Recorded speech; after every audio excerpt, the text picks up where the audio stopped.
And what I found was that if I tried to concentrate on understanding the material, I had to work a whole lot harder than if I just went through it the first time and didn't care about understanding it or not understanding it. Hi everyone, this is Ed O'Keefe and welcome to the Ed O'Keefe Show. Today I have a great friend of mine, Roland Frazier. And Roland and I are going to be talking about mindset, money, relationships, the power of leverage, and whatever else we dive into. I met Roland first. We first met through War Room, didn't we? Yes, we did. Yeah. So with through Perry Belcher, Ryan Dice, and the mastermind. Is that with the Idea Incubator? Or is Digital Marketer. Okay, Digital Marketer, and we've done some seminars together, but. Roland's a really interesting guy because you never think he's as smart as he is because he doesn't talk a lot unless he's in kind of closed group format. That's why I stole him, and we're on a one-on-one. But what I'd like to do is I'm going to actually go through a little bit of your background, okay, and then I'll flip it to you, and then we'll just go. Sure. So your LinkedIn profile says you started out selling real estate when you were 18. Yep. And gradually moved into syndications of real estate and business investments. Correct. Roland held real estate, insurance, and security licenses and did leverage buyouts while you're still in college? I did, yeah. Wow. Yeah. After law school, you started your own practice and grew to one of your top firms. And it sounds like your specialization was purely entrepreneurs, business owners, and exactly, and in the marketing and entertainment. And so that evolved into kind of direct response marketing, producing infomercials or being a part of infomercials with Simon & Schuster. Yeah, well, what happened was in practicing law, I ended up representing a lot of people like Tony Robbins and Dennis Waitley and people that were Dennis, in right? in the direct response Yeah. industry, and so Les Brown, but just a whole bunch of those people that were in that kind of space. And so through Tony, I met Guthrie Rinker, and we ended up doing a couple of my partners at the law firm that I had started, and I did production for 14 infomercials, I believe, with Guthrie Rinker and 2 with KTEL Direct. And I guess I just had an entrepreneurial crowd, and being an entrepreneur myself, I saw that there were opportunities to do things. So when we were doing those negotiations with Guthrie Rinker, and they said, well, we've got really 1 in 5 roughly of the infomercials we've got that we put out make it, and my partners and I said, what if we funded those and you give us the ones that you think are going to be successful, and we'll fund them and act as producer, and you guys do all the things you do, and that was really cool. And so we did quite a few of those, and then other people who came were doing direct mail and things like that. Yeah. And that got me into direct mail. And as a matter of fact, one of the clients that was doing property tax reassessments in California. So if your property values go down but your assessment is higher, there was a business for a while in being able to help people get their homes reassessed, and you would charge a fee for doing that. We charged like $50. And this guy came to me, and he was a smart guy, but he wasn't automated at all, and he wasn't scaled at all. And so I said, rather than paying a fee for services, why don't, there are definitely some opportunities in your business. How about if we come in and I'll tell you some things that I think you can do that'll help out, and we'll split the increase in the revenues. And I think during the first year, we ended up splitting up. We increased the business by about $1.8 million. We ended up with about a $900,000 a piece. That was kind of cool. That's really cool.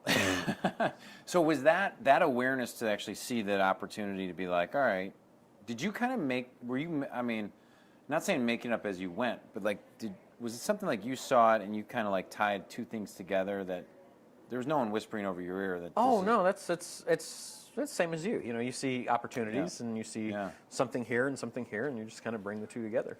So it sounds like your law degree, and then you start under. I have questions later about money because I want to go a little. I would like all of the money that you have. I thought you were would just give that to me. Yes, that would be a great relationship. I'm sure my 7 kids would love that. Yeah, who's Mr. Roland?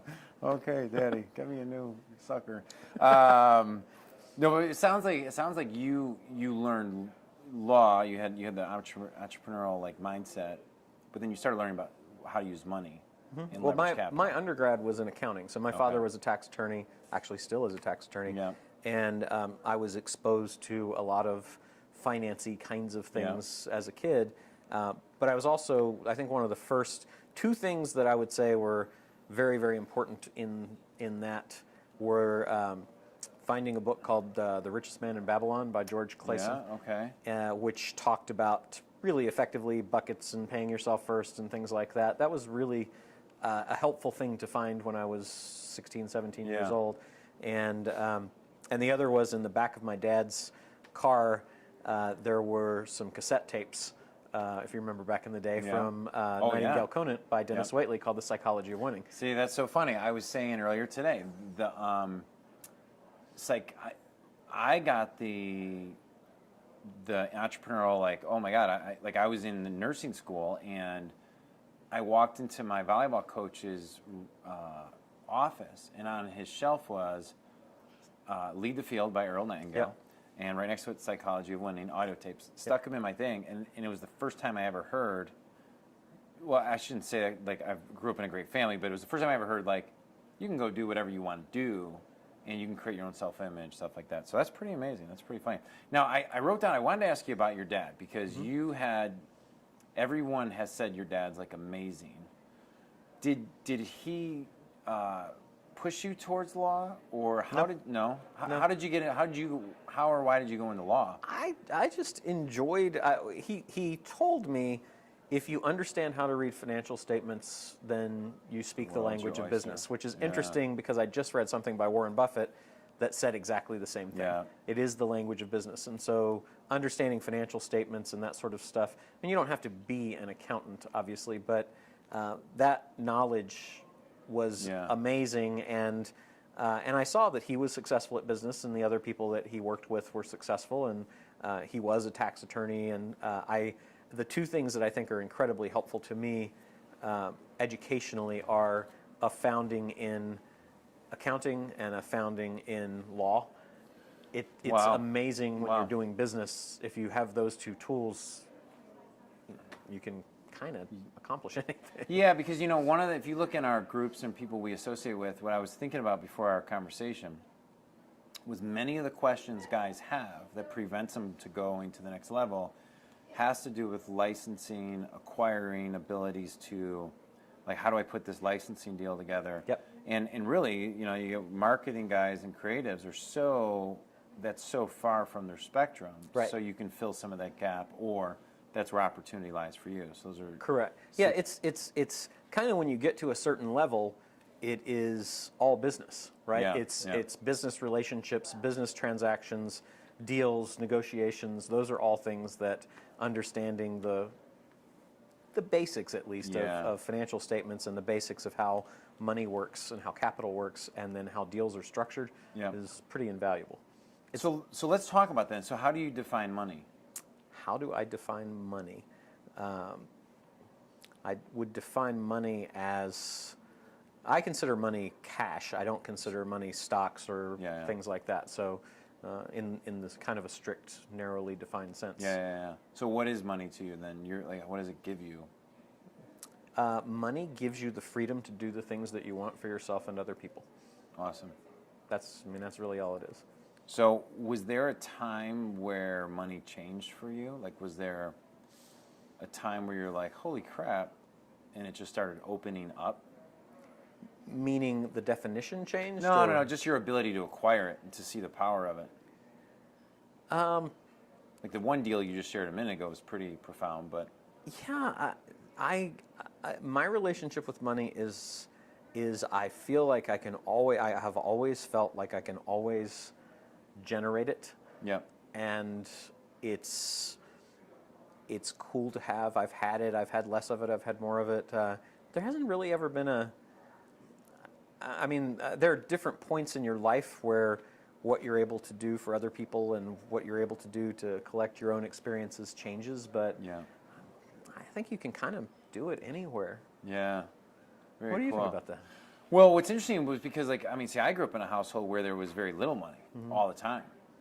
So my vision was not expanded based on the idea that there's an abundance of money. That came through years of failure, years of grinding through the thing,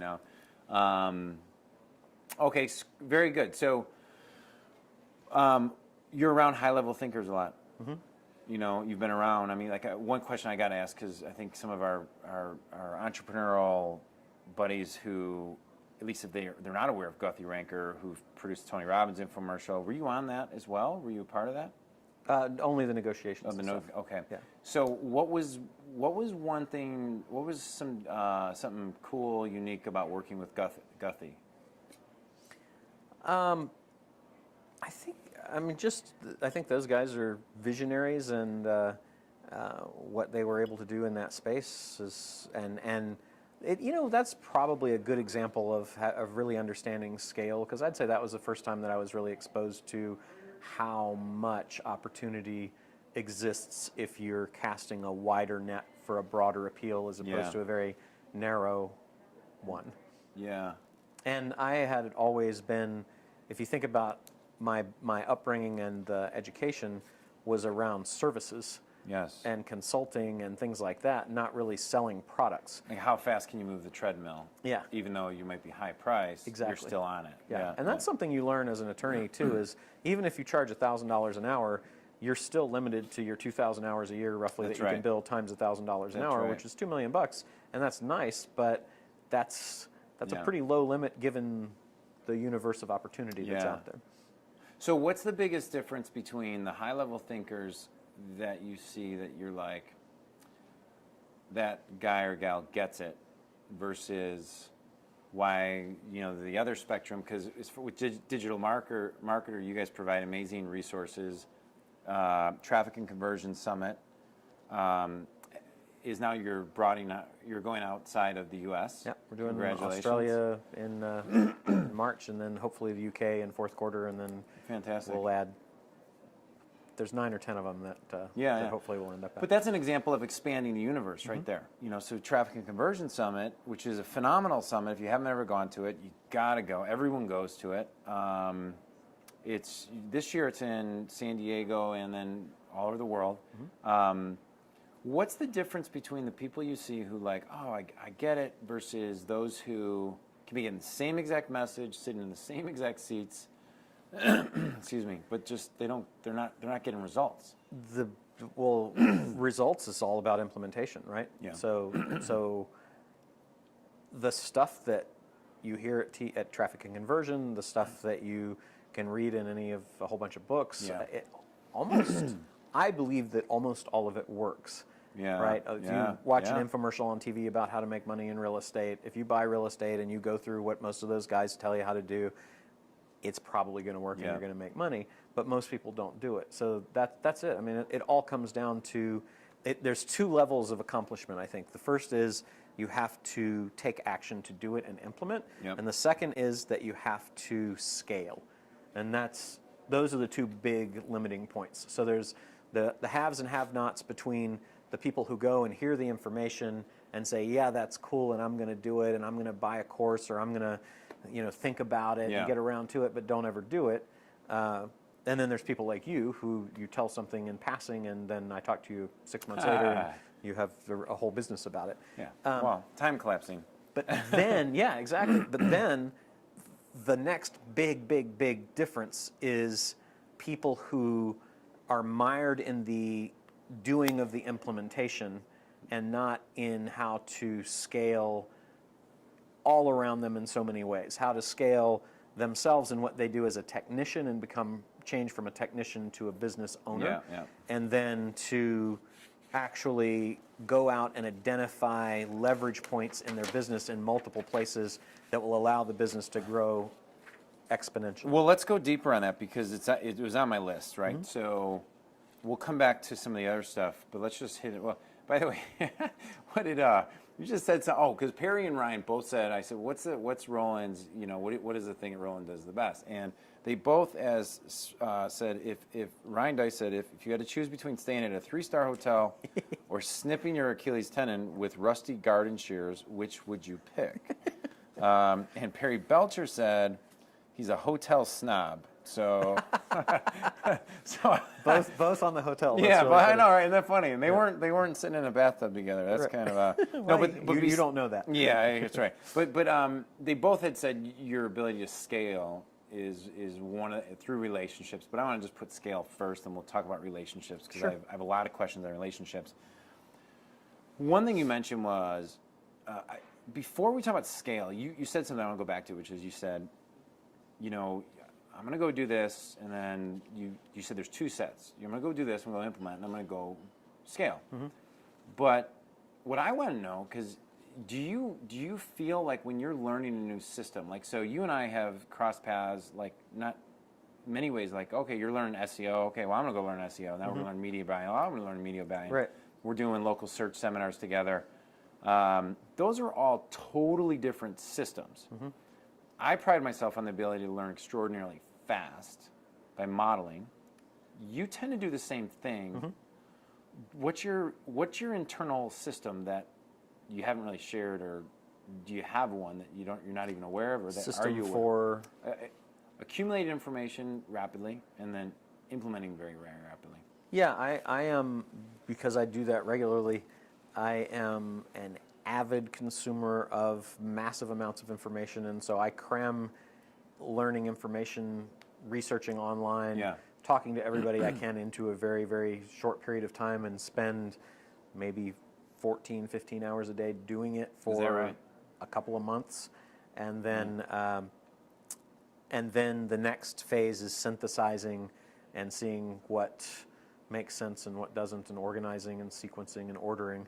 And then it's implementing after that. So in the synthesizing, so for example, like when you're accumulating information, do you feel like a certain pressure, like internal, like that you put on yourself, like I got to get this? I feel like I can't drink it in fast enough, and there's an urgency that is palpable physically for me. Yes. That I feel it right now in what I'm learning with respect to how sites like Upworthy and BuzzFeed and Movoto are able to grow in a year from nothing to millions of unique visitors. Yeah. And that's so cool, and I can't get the information fast enough to put the matrix together. Yeah, smooth. Yeah, I like it. And then in the synthesizing phase, how much is there a phase where there's almost overwhelmed confusion where you're okay with that? Yeah, that's a really good question. The first time that I experienced that was, do you have that too? Is that how you work? I always, I want to let you finish, but yes, I think it's a key pattern that I've rarely seen anyone talk about. Yeah, so the first time that I got it was when I was in college, and I was taking accounting, and accounting was completely new to me at the time. I had never had accounting courses or anything like that. So, and what I found was that if I tried to concentrate on understanding the material, I had to work a whole lot harder than if I just went through it the first time and didn't care about understanding it or not understanding it, just kind of absorbed it. And then when I went back a second time, it all kind of fell into place. And so that kind of prepared me for, like, when you go into SEO or tax or securities, they're all things that are changing all the time so much. All the rules are changing that you can never, if you learn everything, if you were able to learn everything there is to learn right now over the next 6 months, you would be out of date. That's amazing. At the end, right? So allowing yourself to be comfortable with the overwhelm is really, really a key, because then it doesn't matter. And it does fall into place, and you end up with, if I end up with 40% of it or 60% of it or 80% of it, I'm way ahead of where I was. Way ahead. And I'm under the belief that most people never allow themselves to sit in that, let alone do it multiple times. So just by so that's why I don't even think, on Outliers, they talk about 10,000 hours. Yep. You and I don't have to be world-class pianists or whatever. We just got to be better than everybody else. Yeah. And so if part of that phase is the synthesizing of getting through it, then I think that's a big pattern. Okay, cool. That's one of the things I wanted to see, because you accumulate. I noticed that with you that you do that, and I was curious on that system. That's awesome. Scale. Mm-hmm. When you look at a business and you're evaluating, do I want to be involved in this? And obviously, is scale one of your core initial questions? Like, can this scale? Yes, but the very first one, and it was articulately summed up by Mark Anthony, I think. Another smart guy. Yeah. And a very handsome fellow, too. We got to say that. Yeah. Not only a wealthy, but extremely good-looking and discerning. Yeah, he has a thing he calls PFM, and it's really in that order for me as well. Okay. You have to like the people that you're dealing with. There have to be people that you have some sort of, I'm an energy woo-woo guy on that, right? It has to be somebody that you have some sort of connection with. And from a legal side, what you learn in law school is people don't sue people that they like. So when you see all kinds of business deals where people are trying to force the square peg into the round hole with somebody they didn't like the person that we were talking about earlier. Right, that ultimately probably will not be a good relationship. So you have to start with liking the people. And so jumping into business with somebody that you don't have any time to kind of get to know, I think, is a big mistake. Then the next thing is the F in PFM is fun, is it has to be something that's fun, because life is too long to do things that are not fun. All right, can I Vinny asked me to ask you to define fun. Fun to me is being outside of my comfort zone. That's fun.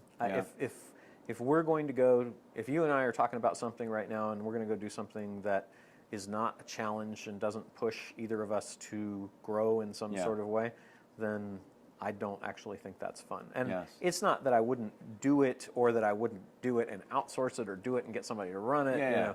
But for me personally, it's how do I grow as a human being in knowledge, understanding, that kind of stuff. That's important to me. You know, I was watching a video of like Will Smith, and Charlie Rose was interviewing him, and he said something like, you have to have this delusional quality that what has happened that there's something that's going to happen new than what's already happened in the last 50 billion years, right? Yeah. So do you like playing in that world? Like, what do I like playing in a world of deluding myself that it's going to be new? No, maybe. I don't know. Like, maybe it sound a little different. Where you like to see like what's not there, or what's possible that's beyond where you've been. And well, see, I start by believing that it's all possible. Okay, that's a great global belief. And then it's just a question of where I haven't been yet. So it's if you think about like when you move to a new neighborhood, and you know that going from point A to point B, and you know the stuff that's in between then, but and it's like in game maps too. When you walk around, bits of the map open up and become light. That's how everything is, in my opinion. Is that, like, I know how to get from here to here now, and more of the map is lighting up as I go around. That's right. But there's all this other area that's still dark to me, and I want to go and light that up too, because that's going to be interesting and expanding. Yeah. Does that make sense? Yeah, that makes total sense. That makes total sense. So you said something there that just kind of grabbed my attention as well. Where did you learn how to think like anything's possible? And you said something, you just gave a strategy there, which was everything's possible, just not yet. Right. I mean, you're not born with that, are you? I can't tie it to anything. I really don't know. I mean, I have tried so hard to get my kids to read, because I think that's so important. And I have to think that from the things that I was reading, I remember I had a 5th grade book report, and my 5th grade book report I did was on a book called I'm Okay, You're Okay, which was on transactional analysis, right? Oh, yeah. So I was reading that stuff back then because my mother was very, very into Carl Jung and psychology, and all littered around the house were all of these books. Oh, yeah. And so, osmosis, man.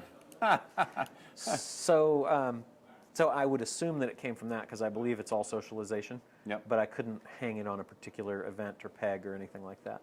So this might, So do you feel like, I mean, it sounds like you were in a pretty high energetic, like you'd have a good grasp of, okay, this is low energy because you have a good pulse of what high energy feels like. Mm-hmm. See, what's interesting about that is that it seems like most people grow up in a very mixed energy or low energy. And like when we were shooting other episodes of the show earlier, I was talking about how our television and everything we listen to rewards low energy. Mm-hmm. So most people don't even know what you're kind of delusional to great energy, which makes your world more possible. Yeah. Well, and what that is it's filtering, right? It's Yeah. why I don't watch the news, because the news is primarily negative and designed to appeal to people's emotions of fear so that they will consume more news, right? And so most of what's out there, I think, is like that. And interestingly enough, and this is the thing about your show that I hope goes against the grain, is that from what I have seen in entertainment, positive is hard to sustain. Hard to make, yeah. You know, as a show, as a consumption, because if there's no drama, and if there's no drama, then it becomes difficult for people to consume. Yeah. I don't require drama, right? That's right. I don't to like operate. It. Yeah.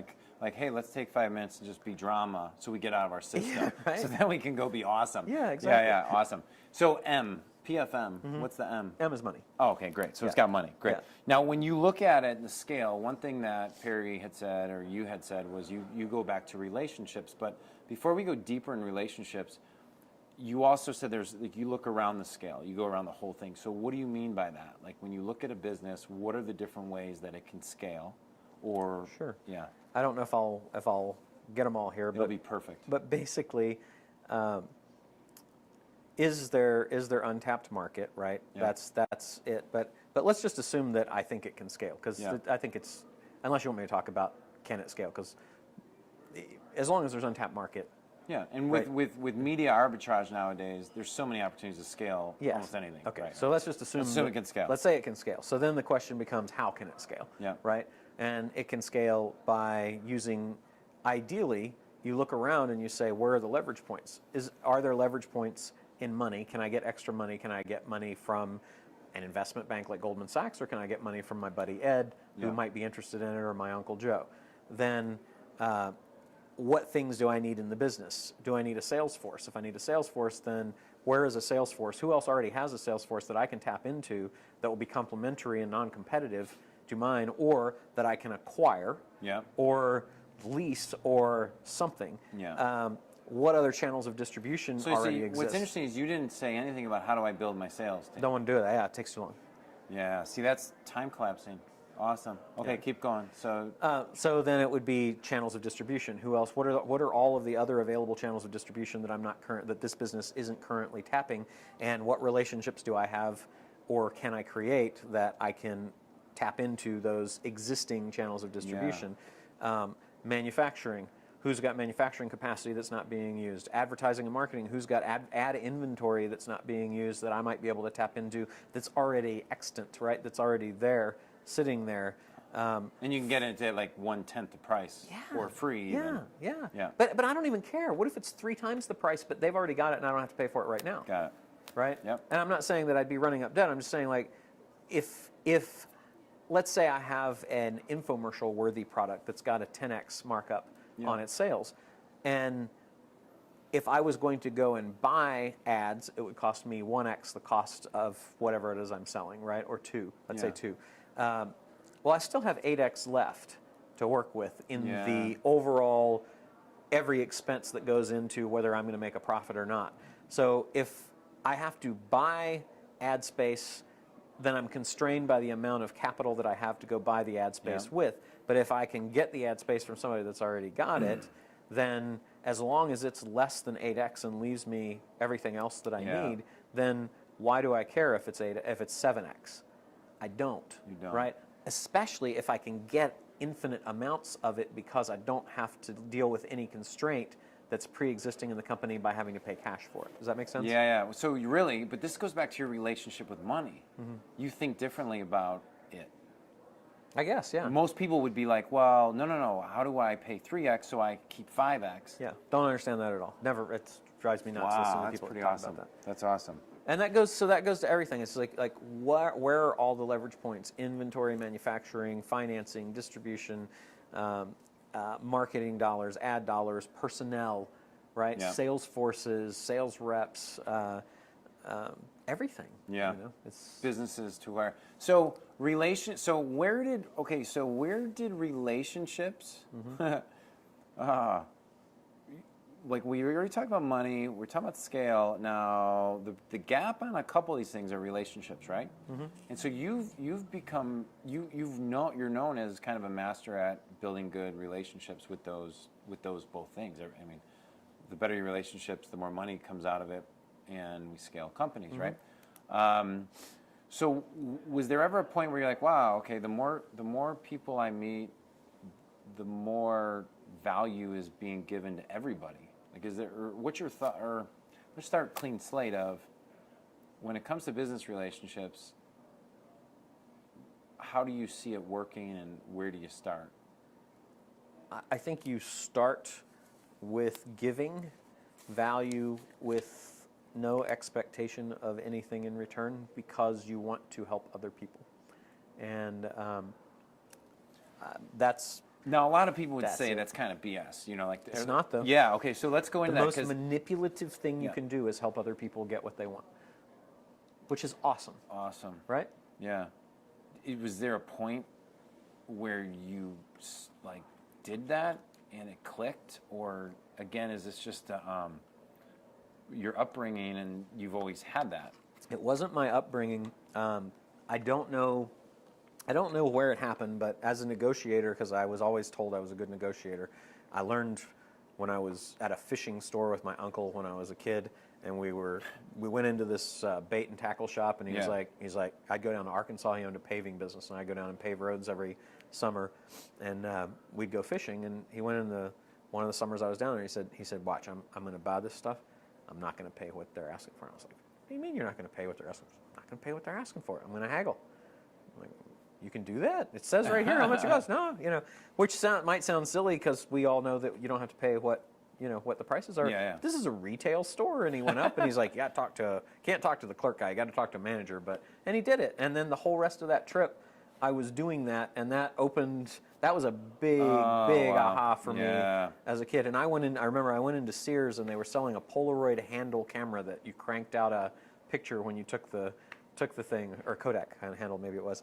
And I went and so everything. So I was at Sears as this kid, and I'm talking to the guy, and I ask for a manager because the sales guy says, nah, I can't do it. Yeah. And I'm like, I don't want to pay this for it. I'll give you this for it. And he's like, well, we don't do that here. But I'll tell you what, we had a sale on it last month, and I'll give you the sale price. Yeah. Oh, cool. I was like, oh my God, this works. Yeah, that's so amazing. So, so that, I don't know what of your question triggered that. Well, going back to, it was, when did getting, like, where it started clicking that the more you give value, I mean, you went into the negotiation, which I do have a couple questions on negotiation. Yeah, okay, so that's where I'm sorry. Where you started giving value, you started noticing that. So my negotiation style was, what can I get for me? Yeah. And I never thought about the other guy, right? Yeah. And I'd say that was the case for a very long time, and then I had a couple of deals where I got fantastic terms in the negotiation. Yeah.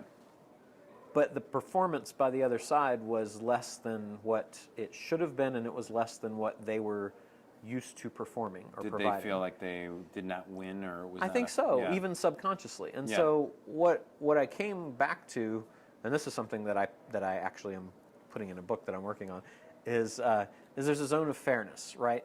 There's a zone in which everybody makes money, everybody is happy. They might be more happy at this end than this end, but they're not feeling bad about it. And you actually are the person who's charged with being responsible to not let the other side make a bad deal. Yeah. Not only, first it's not make a bad deal. Yeah. Because they might make a bad deal and feel great about it because they wanted your business, right? They will feel bad about it later, or it won't work out. Yeah. So you're the person, when you're making a deal, you can't let somebody make a bad deal. Yeah. And then the next thing is, because I actually had this over the holidays when I was buying a lens from somebody on eBay for a camera for my son, who said, he's like, well, I really wanted to get more about it, but I'm going to do it. And I actually emailed him back and I said, you know what? I don't want to buy it from you if you feel bad about it. Yeah, right. And I appreciate that you're going to sell it, but I tell you what, just let the auction run and see what you get for it, and then let's talk after that, because I don't want to make a deal that you don't feel good about. And so this is a very long answer to your question, but I think the trigger was probably seeing that impact on other people of them making a bad deal or of you over negotiating. Yeah. And then kind of swinging to the other side and saying, before I do any of that with anybody that I want to do business with, I should just go in, and it's that whole thing I was talking about earlier, is get to know them. I can get to know them by adding value, and I can add value that will ultimately, I think, in the Machiavellian sense, ultimately benefit me the most by adding that value, because they're going to say, hey, this is a guy who knows what he's talking about. This is a guy who's concerned about me sincerely, and therefore I would like to do business with him. And then when the opportunity arises for them to do business, and including Ryan and Perry, they'll both tell you that. Ryan will tell you, I just was there and helped out when I could and was happy to give advice. And same thing. Actually, you and I got together the very first time. Well, we're definitely going to build something together. We're still figuring out. You're my first show. You're my first episode. Oh, really? Oh, cool. Well, yeah, my first official one. Yeah, awesome. No question. Awesome. A negotiation. You know that old phrase of like the first one to show their cards loses, or just. But how do you also live in a world like that's where I like being transparent. I like just being like, this is what I'm thinking. So what's that balance of being transparent, but also holding enough of your cards back so you're not giving... I don't think there is a formula for it that you can just say these are the rules, but it's if your wife asks you if she looks fat in the dress, that's too much information, right, for you to give. So I think you hold back the things in a negotiation or in a transaction that won't help move it forward, but everything else you should be transparent about. And having just done 2 really significant negotiations over the last couple of weeks, it was funny because both sides were very, very open. I think the hide the ball negotiation is a wrong way to do it. Now, the old saying, he or she who first mentions a number loses, it depends on your perspective, right? Yeah. If you're trying to get the absolute best deal ground out, that's probably true.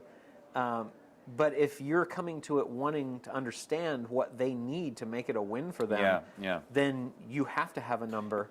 And you also have that rule of fairness, too, that you're trying to live by. So those are stacking on top of each other. And if I'm actually dealing with somebody that I care about, I will probably just come right out and say, listen, I'm willing to do this for this, but this is really where I want to be. Yeah. And if it's a kind of person that I want to deal with, then... I like that a lot. That's a good language pattern.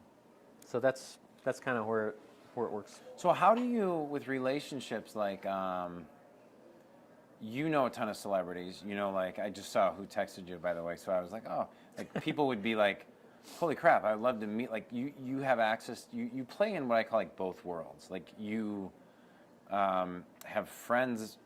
You're so kind to people who are total newbies that have no clue what's going on.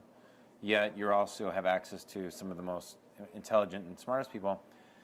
What advice would you give to and I asked you this. This is a personal question too, because it's I'm trying to go there. To get there, these are the people that I know could help me, but they don't know me, and I'm not there yet. So what would they want? How do you help people make that leap, or what's a strategy on just even moving forward so I can even create value for them, so that I could start getting to where I want to go? I think that's so specific to the people. It's a situation. Yeah, because so the overarching thing is, you already said, how can I add value? And when you wrote to me what you were doing is, how can I serve them and all that kind of stuff. so then it's really it's how do you get connected to them in a way where you get to have a one-on-one conversation. So you can understand where they're at. Yeah, yeah. Right? Oh, yeah. And so I believe that if you have the conversation, so here's a strategy for us, right? With traffic and conversion. We identify somebody that we would like to do business with. William Shatner's a great example of that. We just finished a Kickstarter with him, right? Oh, cool. So we identify somebody we want to do business with. Then the first thing I ask is, have they created a channel? And this is what I did with Ryan and Perry. This is what I did with Gary Halbert back when I was doing business with him. Have they created a channel to access them directly? Well, Ryan and Perry they have a mastermind called the War Room. You want to get to know them, join the War Room. Yeah. But you have to pay to play, right? Yeah. And so if you don't have the money to pay to play, then to me you have to figure out how to do it, because if you come at it from a different angle, you are going to hit walls. Yep. So for Shatner, we said, how can we access him? Well, we can hire him. We can hire him. He does speak. Almost everybody does, and I'm sure all the people that you want to get to know do too. So it would be, how about if we figure out how to hire him? Great. Okay, he's $150,000 or whatever he costs, right? We don't want to pay $150,000 just to have a conversation with him. Yeah. Well, we happen to have this venue that we can justify that, right? You can use the venue, and you can use the value you're giving your attendees as a way of washing out the fee. Yes. To have and then the deal that you make with him and everybody else that comes to TNC, this is our secret, is it's a 45-minute talk or interview, 30 minutes photo op so that all the people get the benefit. Yeah. Now that paid for the fee to play, right? Yeah. And then the last 2 hours, 2.5 hours is we're going to have dinner. Yeah. We're going to break bread together. Yeah. Right? Just me, my partners, and whoever we want to talk to. And so, in those questions, is there a disillusionment that from people who are not aware of celebrities, that they have things that they want in their life as well that they're not getting, that guys like us can find solutions or create value for them as well? No, I don't think that's an illusion. I think that's absolutely true. I think that's what I mean. Like, are people disillusioned, thinking, oh, they're up there, so they don't have problems? Oh, yeah. Warren Buffett has things he wants. Yeah. You know, everybody has things they want. Usually, if they're billionaire-ish type people, then it's either a relationship or it's a charity. Yeah. Right? They're in the philanthropic stage. Yeah. 2 more questions for you, man. Where do you well, it's kind of like one question in the same thing. What's next? And where do you see opportunities? What is next for me? Yeah, we can start with you, and then where do you see some big opportunities that others should be paying attention to? Let me frame it that way. Opportunity is everywhere. Yeah. I mean, it's the thing that keeps a lot of people, I think, from moving forward is they want someone to tell them where the opportunity is, but the opportunity is all around you. The opportunity is in anything that you are passionate about, where you can deal with people that you like and have fun and make some money. Yeah. And that's almost everywhere. Yeah. I mean, real estate investing in Detroit. Oh, it's awful, it's terrible, but I guarantee you can go there and make money. Yeah, didn't the one guy buy the whole town? Yeah, right.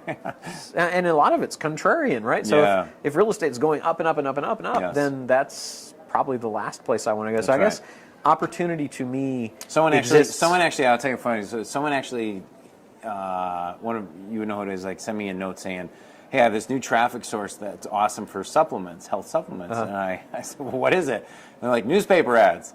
And I'm like, it's funny, we're already running them. That's funny. But isn't it funny? Like newspaper ads. Yeah. That's the new traffic source. Well, that's like native advertising is a big buzzword, and all native advertising is advertorial, which has been around for forever, right? Yeah. Yeah. I think that's what I would say is opportunity is everywhere all the time.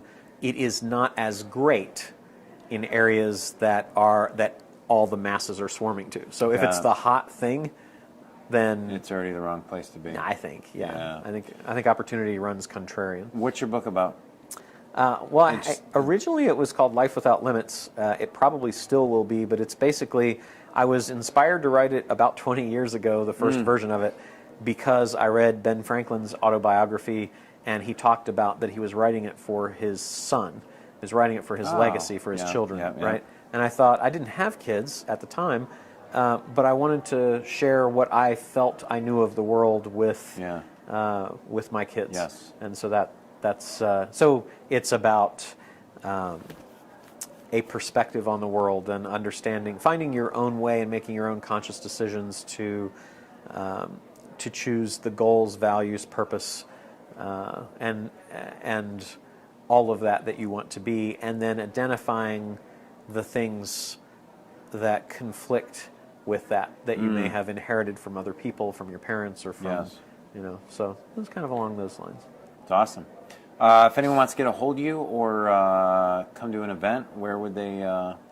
If they want to come to an event, then that would be digitalmarketer.com or traffickingconversionsummit.com. Get a hold of me. I'm Roland Frazier on Facebook. I'm Roland Frazier on LinkedIn. I'm Roland Frazier on Twitter. Yeah. Kind of boringly Roland Frazier across the social web. Yeah. But you're always approachable and very easy to be around with, and as you said, very helpful. So, well, thank you for making for having it, me, buddy. Appreciate it. You're the best. Thanks. Likewise. And let us know what you thought. Roland Frazier, share this, tweet it, put it on Facebook. Give us feedback. I mean, this guy's the best. If you have more questions, I'm sure in a year or so we'll be back with our episode number 2 with Roland Frazier. Again, this is Ed O'Keefe. Thanks for being a part of the Ed O'Keefe Show, behind the scenes with greatness.